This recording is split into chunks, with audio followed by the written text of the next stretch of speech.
अभी विद्वान हमारे सुधांशु त्रिवेदी जी ने जो अपना भाषण दिया वो मूल रूप से उसी विचारधारा पर केंद्रित था जिस विचारधारा से वे आते हैं। अंग्रेजों ने फूट डालो और राज करो की नीति अपनाकर इस देश पर राज किया और उन्हीं से प्रेरणा लेकर आज भारतीय जनता पार्टी और राष्ट्रीय स्वयंसेवक संघ इस देश में जिस प्रकार से फूट डालो और राज करो की बात कर रहे हैं उसी पर उनका पूरा भाषण केंद्रित था। मैं तो उनसे इतना ही कहना चाहता हूं, उन्होंने 500 वर्षों बाद भगवान राम को उन्होंने स्थान दिलवाया। 500 वर्षों बाद नरेंद्र मोदी जी इतने महान हैं कि 500 वर्षों बाद भगवान राम को वो मंदिर में ले आए, लेकिन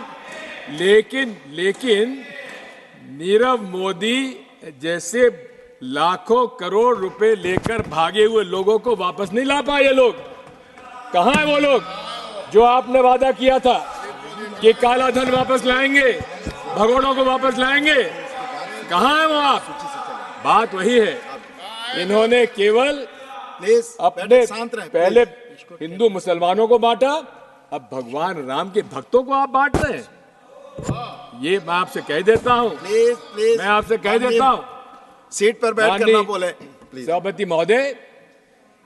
अब मंदिर वहीं बनाएंगे, मंदिर जहां बाबरी मस्जिद तोड़ी वहां नहीं बनाया, वो जहां कांग्रेस पार्टी ने भूमि अधिकृत की थी और जहां शिलान्यास कराया था वहां मंदिर का निर्माण कराया है। इनका वही मंदिर वहीं बनाएंगे का कारण ये था कि जब तक मस्जिद नहीं टूटेगी तब तक इनका उद्देश्य पूरा नहीं होगा।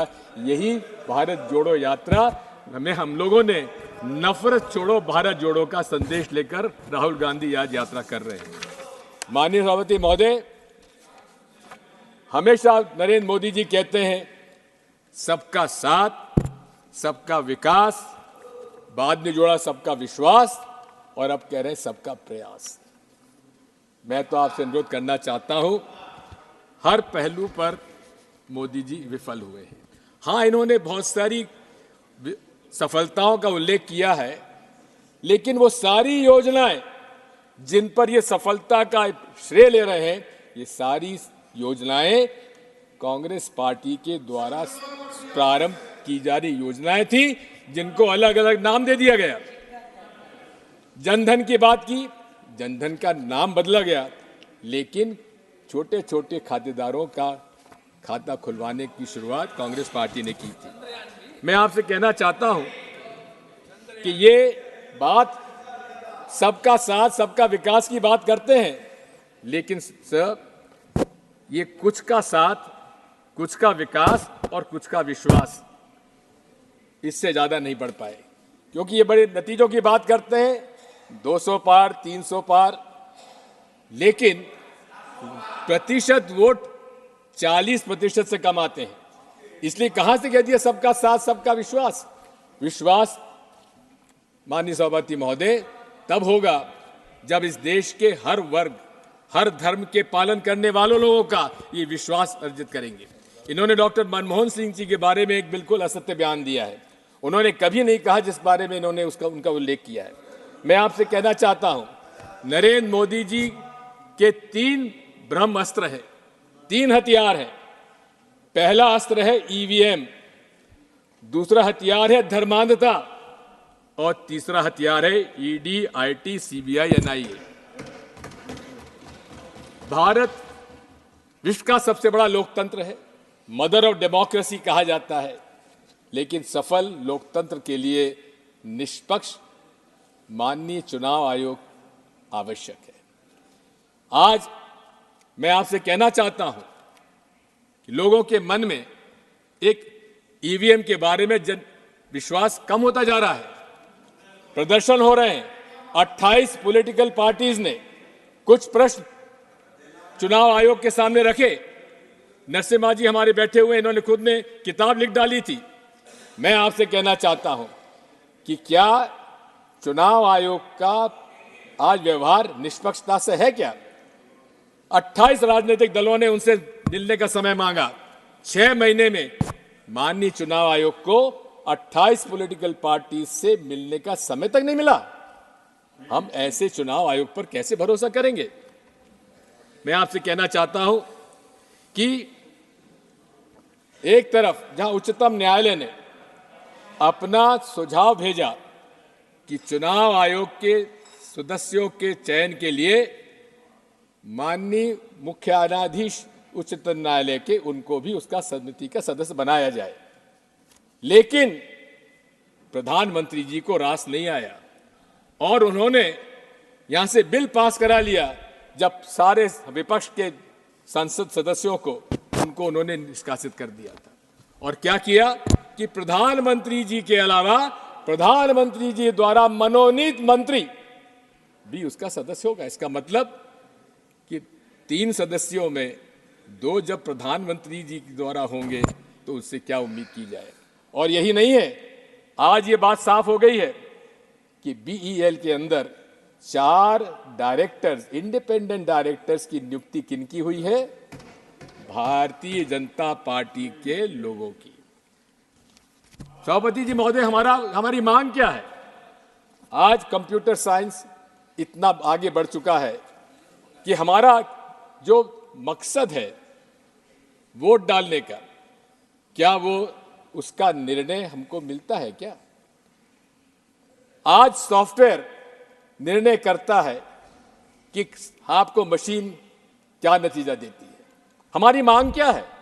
हमारी मांग यह है कि माननीय चुनाव आयोग को वो सॉफ्टवेयर पब्लिक डोमेन में लाना चाहिए।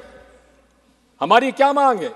ये मेरा अधिकार है, एक वोटर के नाते अधिकार है कि मैं जिसे वोट चाहूं उसको वोट पड़े। महोदय, कि इस पूरे विश्व में केवल 5 देश ऐसे आज हैं जहां ईवीएम के माध्यम से चुनाव हो रहा है। उसमें से ऑस्ट्रेलिया में जो सॉफ्टवेयर डाला जाता है वो पब्लिक डोमेन में है।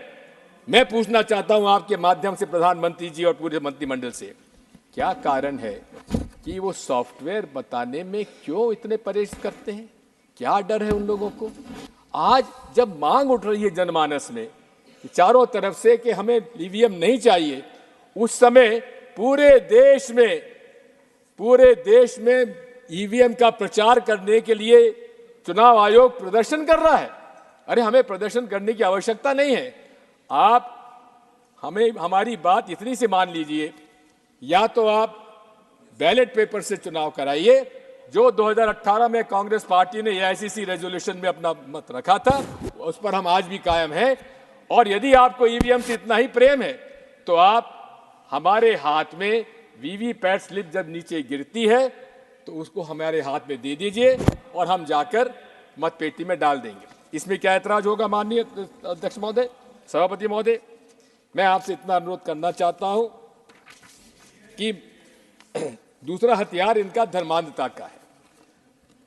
धर्म से इनका कोई नाता नहीं है। हिंदुत्व एक आइडेंटिटी थी, सावरकर जी ने जिसको नाम दिया था, और उन्होंने खुद ने कहा था इसका कोई धर्म का लेना देना नहीं है। लेकिन बिना धर्म का उपयोग करे राजनीति में भारतीय जनता पार्टी जनता के बीच में चुनाव में नहीं जा सकती। और यहां तक कर्नाटक के चुनाव में नरेंद्र मोदी जी खुद उन्होंने वहां पे आम सभा में कहा, बजरंगबली का नाम लो और कमल के फूल पर बटन दबाओ। चुनाव आयोग, माननीय सभापति महोदय, मेरी आपत्ति इस बात की है कि अगर छोटी मोटी बात भी अगर कोई और अन्य दल का कर देता उसको नोटिस मिल जाता, लेकिन खुले रूप से नरेंद्र मोदी जी ने रिप्रेजेंटेशन ऑफ पीपल्स एक्ट का उल्लंघन किया है, अब इसमें सेक्शन 123(3)(a) का, लेकिन उस पर चुनाव आयोग ने संज्ञान में क्यों नहीं लिया? आज भी पूरे देश में धर्म के नाम पर ये व्यवसाय कर रहे हैं। वो राम मंदिर का निर्माण जो कि नरसिम्हा राव जी ने रामालय ट्रस्ट को सौंपा था, चारों शंकराचार्य और स्वामी रामानंदाचार्य के रामनिधाचार्य जी 5 लोगों का रामालय ट्रस्ट बनाया, उसके हाथ में क्यों नहीं दिया? किसको दिया? विश्व हिंदू परिषद के हाथ में। और विश्व हिंदू परिषद के हाथ में देकर निर्मोही अखाड़ा जो पूरे तरीके से 10 मिनट नहीं 5 मिनट अतिरिक्त हो गए जो हमारे पास सूचना थी वो 10 मिनट के लिए। सर देखिए आपने देखिए मेरी इस बारे में सर मेरी आपसे 5 मिनट का समय और दीजिए। 2 बातें मुझे और करना है। आपको 5 मिनट दिया गया था, ऑलरेडी 10 मिनट हो गए हैं। 5 मिनट समय तय था आपके लिए। सर देखिए बात यह है, आप कौन बात यह है हमारे अब कोई समय ही नहीं है। हमारे लीडर ऑफ ऑपोजिशन का समय हमारे इसमें नहीं रखा जाना चाहिए, जो यहाँ क्योंकि वो उनका अधिकार है। अभी जो नियम तय है उसी के अनुसार चलेंगे। प्लीज आप कंक्लूड करें। मैं आपसे कहना चाह रहा था कि पीपल्स रिप्रेजेंटेशन एक्ट का वायलेशन हो रहा है, उस पर कोई संज्ञान में नहीं लिया जा रहा है। मैं आपसे इतना कहना चाहता हूं कि आज तीसरा हथियार इनका है ईडी, आईटी, सीबीआई, एनआईए का। इसमें मोदी जी को कहते हैं मेरी गारंटी, मोदी गारंटी का एक आपको उदाहरण देना चाहता हूं। भोपाल के अंदर उन्होंने भाषण में कहा कि मेरी मोदी गारंटी, ये महाराष्ट्र के नेता, उन पर 70,000 करोड़ का घोटाला है, उनको मैं जेल भेजूंगा। लेकिन 3 दिन बाद क्या हुआ सभापति महोदय? जेल भेजने के बजाय उनको मुख्यमंत्री बना दिया गया। देवेंद्र फडणवीस कहते थे दादा चक्की पीसिंग। आज दादा जेल में नहीं, महाराष्ट्र के मंत्रालय में बैठकर मोदी जी गारंटी कर पीसिंग कर रहे हैं। मैं आपसे कहना चाहता हूं कि पूरी तरह से Bharatiya Janata party anti poor है, शुरू से रही है, कोई नई बात नहीं है। पूरे कॉर्पोरेट्स के पक्ष में इनका पूरी रही है पूरा। और इसीलिए कि हमारे जो डायरेक्टिव प्रिंसिपल्स में असमानता दूर करने का निर्णय था, उससे अलग अमीर और गरीब का असमानता बढ़ती चली जा रही है। मैं आपसे कहना चाहता हूं इसके बहुत सारी बातें हैं। और इसी के साथ साथ हमारे पूरे देश में जर्नलिस्ट, एक्टिविस्ट, वो लोग हैं, उनको जेल भेजा गया। I'll take 2 minutes more. No, sir. 2 minutes. Please 2 minutes more. Sir, 2 minutes. I've already given you. Please, withhold it. Withhold. Sir, I had spoken to chairman, sir. Sir, मैं उसके तहत ही समय दे रहा हूँ already. Please, I'll say 2 minutes. Conclude. No. Only 2 minutes. Please conclude. Only 2 minutes. I'm concluding. Conclude. Sir, पूरे देश में activist, journalist, students, इनको अपराध लगाकर बेल नहीं दिया गया। क्या भीमा कोरेगांव के हो, सीए एनआरसी के हो, जेएनयू की, इनके सब के खिलाफ कार्रवाई की। मैं आपसे अंत में एक ही बात कहना चाहता हूं, इस देश एनडीए के अलायंस पार्टनर्स, बीजेपी के जो अलायंस पार्टनर्स हैं, उनके लिए मेरी एक जो कविता 1940 में लिखी गई थी, उसमें पढ़ के वो उसी में खत्म कर वो पेस्टर मार्टिन न्यूमन ने लिखी थी। First they came for the socialist and I did not speak out because I was not a socialist. Then they came for communist, I was not a communist because I was not a communist, so I did not speak out. Then they came for Jews. I was not a Jew, so I did not speak out. But when they came for me, K.R. Suresh Reddy there was no one left for. Mani Sri K.R. Suresh Reddy, please.